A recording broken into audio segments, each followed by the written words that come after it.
சிறுகதைகள் 31. காதல் மளிகை. ராசிபுரம் அருகே உள்ள ஒரு சுறுசுறுப்பான பகுதி. அங்கே இருக்கும் சிவசாமி கவுண்டர் மளிகை ஸ்டோர் அந்த ஊரிலேயே மிகவும் பிரபலம். கடையின் முதலாளியான சிவசாமிக்கு 2 விஷயங்கள் மீது அலாதியான பற்று. ஒன்று அவரது பாரம்பரியமான கடை, மற்றொன்று அவரது ஒரே மகன் கதிர். கதிர் இன்ஜினியரிங் படித்துவிட்டு ஒரு ஐடி கம்பெனியில் வேலை பார்த்து வந்தாலும் அவனுக்கு மளிகை கடையின் மா கூட தெரியாது. கதிர் அதே ஊரை சேர்ந்த நந்தினி என்ற பெண்ணை கடந்த 3 வருடங்களாக காதலித்து வந்தான். நந்தினி ஒரு வங்கியில் வேலை செய்யும் மிகவும் சுட்டியான புத்திசாலி பெண். இருவர் வீட்டிலும் காதலை சொன்னார்கள். நந்தினியின் அப்பா உடனடியாக சம்மதித்து விட்டார். ஆனால் சிவசாமி ஒரு பெரிய முட்டுக்கட்டையை போட்டார். என் பையனுக்கு குடும்ப பொறுப்பே இல்லை. நாளைக்கு எனக்கு அப்புறம் இந்த 3 தலைமுறை மளிகை கடையை அவன் தான் பார்த்துக்கணும். அவனுக்கு ஒரு உளுத்தம் பருப்புக்கும் துவரம் பருப்புக்கும் வித்தியாசம் தெரியல. இவனை நம்பி எப்படி குடும்ப பொறுப்பை ஒப்படைக்க முடியும்? கதிர் தொடர்ந்து 7 நாள் என் கடையை 1 பைசா நஷ்டம் இல்லாமல் லாபகரமாக நடத்தி காட்டினா 8வது நாள் கல்யாணத்தை நானே முன்னின்று நடத்தி வைக்கிறேன் என்று சபதம் செய்து விட்டார். கதிர் தலையில் இடி விழுந்தது போல் ஆனது. அவனுக்கு கடுகுக்கும் சீரகத்துக்கும் கூட வித்தியாசம் தெரியாது. காதல் கைகூட வேண்டுமே என்ற கட்டாயத்தில் ஐடி கம்பெனிக்கு லீவு போட்டுவிட்டு சவாலை ஏற்றுக்கொண்டு கல்லாவில் உட்கார்ந்தான். முதல் நாள் ஒரு பாட்டி வந்து, தம்பி 1/2 கிலோ கடுகு 1/4 கிலோ வெந்தயம் கொடு என்றார். கதிர் தேடி தேடி ஒரு டப்பாவை திறந்து கடுகிற்கு பதிலாக எள்ளு கட்டி கொடுத்து விட்டான். மாலையில் அந்த பாட்டி வந்து கடையை 2ஆக்கி விட்டு போனார். அன்றைய கணக்கில் 500 ரூபாய் நஷ்டம். 2வது நாள் காலை கதிர் சோகமாக உட்கார்ந்திருந்தான். அப்போது ஒரு கருப்பு நிற பர்தா அணிந்த பெண் கடைக்கு வந்தாள். அவள் முகத்தை முழுமையாக மூடியிருந்தாள். ஒரு பெரிய மளிகை லிஸ்டை நீட்டினாள். கதிர் முழித்த போது அவள் மெல்ல பர்தாவை விளக்கினாள். அது நந்தினி. நந்தினி, நீ எப்படிங்க என்று திகைத்தான் கதிர். உன்னை நம்பினா என் கல்யாணம் அஷ்டமி அன்னைக்கு தான் நடக்கும். நான் இன்னையிலேருந்து பேங்க் லீவ் போட்டு உனக்கு ஹெல்ப் பண்ண வந்துட்டேன். நீ கலால் உட்காரு.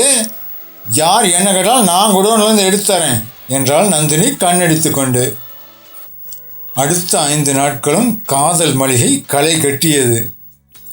நந்தினி பர்தா அணிந்து கொண்டு ஒரு ரகசிய உதவியாளரைப் போல கடைக்குள்ளேயே இருந்தாள். வாடிக்கையாளர்கள் கேட்பதை நொடி பொழுதில் எடுத்து கொடுத்தாள். கதிர் வெறும் பில் போடும் வேலையை மட்டும் செய்தான். அது மட்டுமல்லாமல் நந்தினியின் பேங்கிங் மூளை மளிகை கடையில் வேலை செய்தது. கடையில் இருந்த பழைய ஸ்டாக்குகளை கிளியர் செய்ய 2 கிலோ சர்க்கரை வாங்கினால் 100 கிராம் டீ தூள் இலவசம் போன்ற கவர்ச்சிகரமான தள்ளுபடி திட்டங்களை அறிவித்தாள். வியாபாரம் பிச்சு கொண்டு போனது. 7வது நாள் மாலை சிவசாமி கடைக்கு வந்தார். மகனின் வியாபாரத்தை பார்க்க அவருக்கு ஆச்சரியமாக இருந்தது. கூட்டத்தை கட்டுப்படுத்தவே முடியவில்லை. கணக்கு புத்தகங்களை பார்த்தார். முந்தைய வாரங்களை விட 20% லாபம் அதிகமாக இருந்தது. சபாஸ் கதிர், நீ இவ்வளவு திறமையாக வியாபாரம் பண்ணுவேன்னு நான் எதிர்பார்க்கவே இல்லை. நீ என் சவாலில் ஜெயிச்சிட்ட என்று சிவசாமி மகனின் தோளை தட்டினார். கதிருக்கு சந்தோஷம் தாழவில்லை. தேங்க்ஸ் அப்பா, அப்போ எனக்கும் நந்தினிக்கும் என்று இழுத்தான். நிச்சயமாக கல்யாணம் உண்டு, ஆனால் ஒரு சின்ன சந்தேகம் என்று சிவசாமி கணக்கு புத்தகத்தின் ஒரு பக்கத்தை காட்டினார். உன் கையெழுத்து கோழிக்கு இருக்கிற மாதிரி இருக்குமே, ஆனால் இந்த லிஸ்ட்டில் கையெழுத்து முத்து முத்தா பொண்ணுங்க எழுதின மாதிரி இருக்கே. அது மட்டும் இல்லாமல் கடந்த 5 நாளாக நம்ம கடையில் வேலை செய்கிற சுப்பையாவை காணோமே. அவனுக்கு பதிலாக பர்தா போட்ட ஒரு பொண்ணு உள்ளே வேலை செய்கிறதா பக்கத்து கடைக்காரங்க சொன்னாங்களே, அது யார் என்று மீசையை முறுக்கி கேட்டார். கதிர் மாட்டிக்கொண்டான். திக்கி திணறினான். அப்பாவுக்கு தெரிஞ்சு போச்சு, இனிமே கல்யாணம் நடக்காது என்று பயந்தான். அப்போது கடையின் குடோனிலிருந்து நந்தினி தயக்கத்துடன் வெளியே வந்தாள். பர்தாவை கழற்றிவிட்டு சிவசாமியின் காலில் விழுந்தாள்.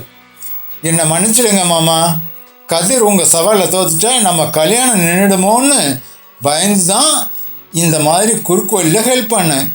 ஆனால் கதிர் பொறுப்பு இல்லாதவனு இல்லை மாமா. அவனுக்கு வியாபாரம் தெரியலனாலும் எல்லோரையும் அன்பாக பேசுகிற குணம் இருக்குது.